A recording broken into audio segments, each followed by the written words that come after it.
Then there were rumors that up to 8 players on offense and defense were going to get suspended. But no one wanted to come out and say, who told you this? Who said it exactly?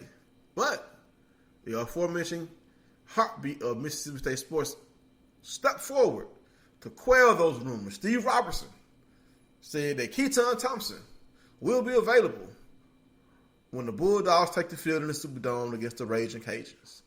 So you would think they would have silenced everybody, right? No. Not even when the heartbeat of Mississippi State sports quells the rumors and says Keaton Thompson will not be suspended. Rumors are still abound aplenty. On Gene's page, the topic getting downvoted. Once Steve Robertson said that it wasn't happening, in my eyes, it ain't happening.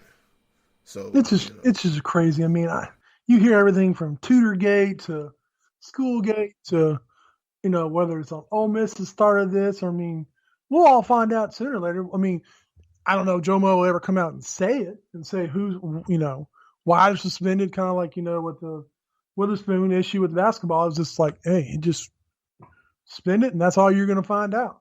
And we'll basically know game time. If he doesn't come out and say who's suspended and how long they're suspended, well, we'll find out game 1 next Saturday. Yeah, we will. When they're not dressed out or they're on the sidelines, or, every coach has their tactics on how they want to announce suspensions. I know it's Mullins and everybody else that had issues. So speaking of Mullins, still dealing with suspensions. I don't know what he's going to do over there at Florida. He might have to suspend half the team over there. Good for him.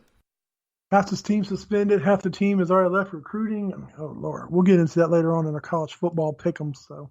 Yes, indeed. But we're at the part of our show where we want to predict where our Bulldogs will finish for the 2019-2020 season. Year 2 under Joe Moorhead. Year 2 where we hope that we have a more efficient passing offense. We cannot blame Nick Fitzgerald anymore. He's up with the Bucks trying to make the Bucks. You know what I'm saying? So now it's up to Tommy Stevens and Keaton Thompson. Whichever one of them will be taking the first snap, which we both agree will be Tommy Stevens. So the first game up will be against the University of Louisiana Lafayette Raging Cajuns. This game will be played in the New Orleans Superdome. Stubbs, what do you think about this game for our Bulldogs? Win or lose? It's a win. It's a scary win. And I say it because last year I got beat up on this game because they came in with this high-powered offense, and I said it's going to be closer than what it was, and they were going to put up some points.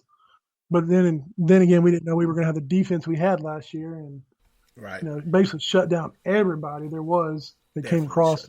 If we would have had half the offense that our defense was, last year we might go 10-2. But anyways, back to this year. I say it's a W. I don't predict it's going to be a blowout. So, like I said, I'm looking at more like a 35-17 game just because our defense isn't as strong. But I think our offense still clicks and enough to win on a neutral site game. What do you got? I have it pegged as a win. I think this is going to be the Kylan Hill show. This first game, I think we're going to set the tone by running the ball and then mixing in some passes. I think the defense is going to hold its own and trying to control that I guess you can say that dual workhorse backfield that the Raging Cajuns have.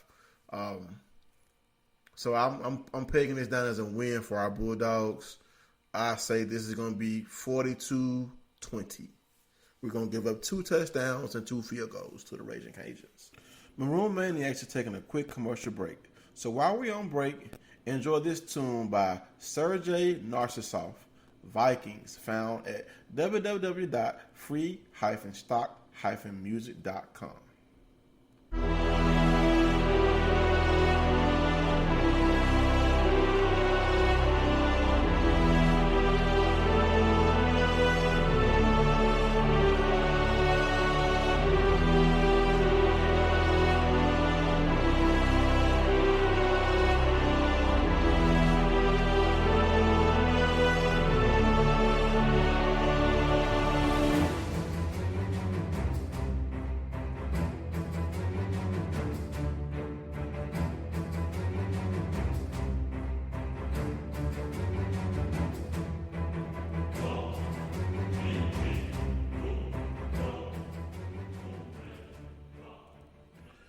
We'll now take you back to your regular scheduled program, Maroon Maniacs. Enjoy. All right, we both predicted that we're going to beat the U of L Raging Cajuns. On to game two. A team that kind of had us afraid a few years back, Stubbs. The University of Southern Mississippi Golden Eagles, or the Mustard Buzzers. Mustard Buzzers. as most people call them. The Mustard Buzzers. Now, this game, I think we're going to definitely win. I think USM is a talented team, but I just think that we're just too strong a team for Jay Hobson and the Golden Eagles. And my cousin, who's the reason that I'm a Bulldog fan, is an assistant coach for the Golden Eagles. So this is going to be a homecoming for him as such, coming back to where he played for Mississippi State, but he's coming back in the visitors' locker room. And we know what Mike Leach said about our visitor locker room. The worst visitor locker room that he's ever seen. But concrete prison. Pretty sure it's been improved by now because we got a brand new locker room for our players. All right, game 3. Isaiah Zuber gets to play against his former team. That has to be kind of deja vu for him because we shut him down as we blew Kansas State out last year as the Colin Hill show ran wild on the Wildcats. But now Isaiah Zuber is now playing for Mississippi State. Do you think he transferred to Mississippi State to have a chance to play against his old teammates? What do you think about that, Stubbs? I think he did, and I think he took the playbook with him. But the thing is, I'm not even worried about this game. I mean, we blew them out of their own home place, and they haven't got any better. And right now they do have a new coach. I'm not even worried about that. No, it's not happening. Year one, Kansas State. I lived in Kansas for years. No, it's not happening. This is an easy win. I'm gonna go ahead and chalk this one up. You can call it just like it was last year, 35-10. Yeah, I also say that we're going to win this game. So we're 3-0, and the Kentucky Wildcats come to Starkville. Let me jump on this game first because I have a passion of hatred for UK. As somebody that's lived up here in Kentucky, up here at Fort Knox for the last 14 years, I'm just going to tell you right now, I hate UK more than I hate Ole Miss in every sport. What? That's how much I hate UK, if that means anything to anybody. So this is my must game every year. This game has to be a win every year. I am still taking heat, Facebook, Snapchat, Twitter, everything from that loss last year. That one beatdown they gave us, like the second or third win in like 10 years. And they're still talking about it. Kentucky's a basketball school.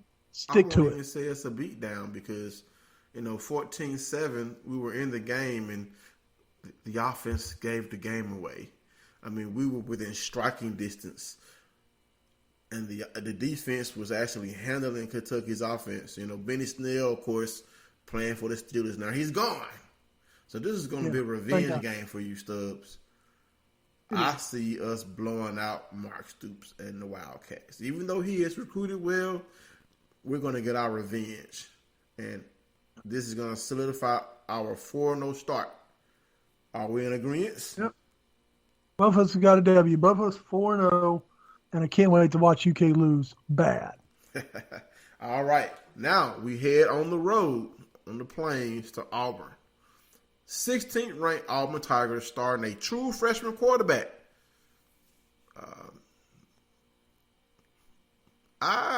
If we had our defense of last year, we eat this kid alive. But our defense from last year is gone. We do have a talented defense. I really think that our secondary, I think we're going to have a couple of interceptions this game. I think this freshman quarterback, Nix, I think he's going to try to showcase his abilities in this game, and we're going to make him pay. I know Auburn is ranked number 16 in the nation, but they have a true freshman quarterback. This guy was playing high school last year. Nah. We beat Auburn. 5-0. Man, this is my toss-up game. I honestly think I right now am predicted as a loss. I hate saying it. It's hard to win on the road, It really is an SEC. But it also depends on what happens. I'll go ahead and say it. It really depends on what happens this weekend with Oregon. Like, that might be the tone setter. We'll find out if Nix is really the real deal or what against Oregon. So, as of right now, I've got it a loss. I think it's going to be a close one. I think Auburn does pull it off in the fourth quarter late, but hey, we'll see what happens. So, on to the next one. All right, so right now you have us at 4-1. I have us undefeated, and we take a visit up to Rocky Top. Good thing there's no Philip Fulmer coaching Rocky Top now. You know, one of the most painful games in Bulldog history is that loss in the SEC championship game. Oh, don't bring that back up. But we're playing Tennessee. I have to bring it up. But we're going to get our revenge. We're going to beat Tennessee. You know, and start off our year 6-0 with a beatdown in the Battle of the Dogs. I agree. Chew on the volunteers. I've got us beating Tennessee. I don't think Tennessee's there yet. This was the perfect time to play them. You know, maybe in another year or two, they might be back. I don't know. We'll find out what Pruitt's got up in his sleeve, but I feel like this is that one road game that we can pull off. I mean, it's going to be in front of 100,000 people, and maybe I'll get to go. It's only a couple of hours from here, so we'll see what happens. But I got us a win, so that has us at I've got us at 5-1, and you're rolling in at 6-0 right now. 6-0, and up next, better be ranked by now. Up next, LSU comes to Starkville, and you know that's a game that I went to last year with our Bulldogs coming down to Baton Rouge, and I was excited. I had my maroon shirt on, and for our listeners, I have to let you know this. Yes, I live in Baton Rouge, and yes, I do cover LSU football, but I want them to lose to our Bulldogs. And the lady who grants me my credentials to LSU football, when I walked in there with that maroon shirt on, she looked at me and said, I almost forgot you're a Bulldog fan. I almost took your credentials away. I don't know how to go home. Man, I was not happy last year. And unfortunately, I think I'm not going to be happy again. I think LSU puts a stop to our undefeated streak, and we are 6-1 after the Tigers escape Starkville with a victory. It's going to be a close game. It's going to be a close game, but I think we lose to LSU. Dude, I think it's where we're different at is here's the game I've got us winning.